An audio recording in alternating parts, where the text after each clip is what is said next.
राम राम, जय श्री राम, हर हर महादेव, राधे राधे। आप सबको स्वागत करते हैं अंजू मंजू भोजपुरी गीत पे। और आप सब प्यार से देखिए, बहुत बढ़िया, बहुत सुंदर एक गीत लेकर आई है, बहुत मजेदार गीत बाटे। जब इनका पिया इनका कमल लेकर आए हैं तो छोड़ के करियो कहाँ कर रहे हैं, बहुत सुन लेते हैं बढ़िया से। सुनीता सिंह पे जाएगा वाला गाना, उनके पैसे वाला अच्छा बैठा हो एक गाना इन पे चली बजाएगी। आप सब बना रही हैं, प्यार से सुनिए, बहुत अच्छा गीत बा।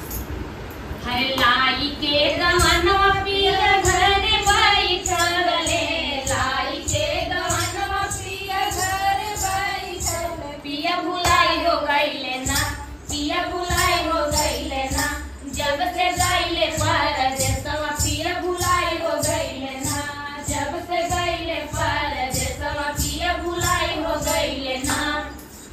ओही परदेसवा में मारी नी बिटियावा, ओही परदेसवा में मारी नी बिटियावा, पिया लो भाई हो गईले ना, पिया लो भाई हो गईले ना, ओही मालिनी सूरतिया पिया लो भाई हो गईले ना, ओही मालिनी सूरतिया पिया लो भाई हो गईले ना। हेलो भाई हो गईले ना, हेलो भाई हो गईले ना, ओही मालिनी सूरतिया पिया लो भाई हो गईले ना।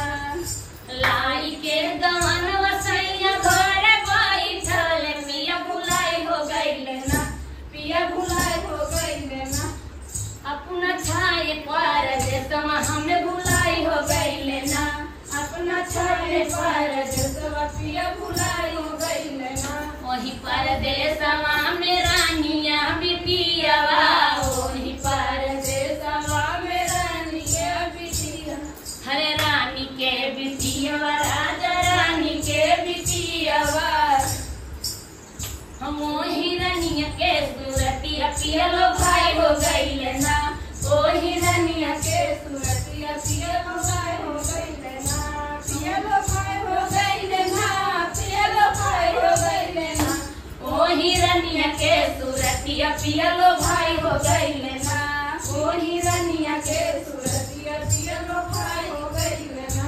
गवन करा के पियावा घर बैठले, हमें भुलाई हो गईले ना, हमें भुलाई हो गईले ना, जब से गईले परदेसवा पिया भुलाई हो गईले ना, जब से गईले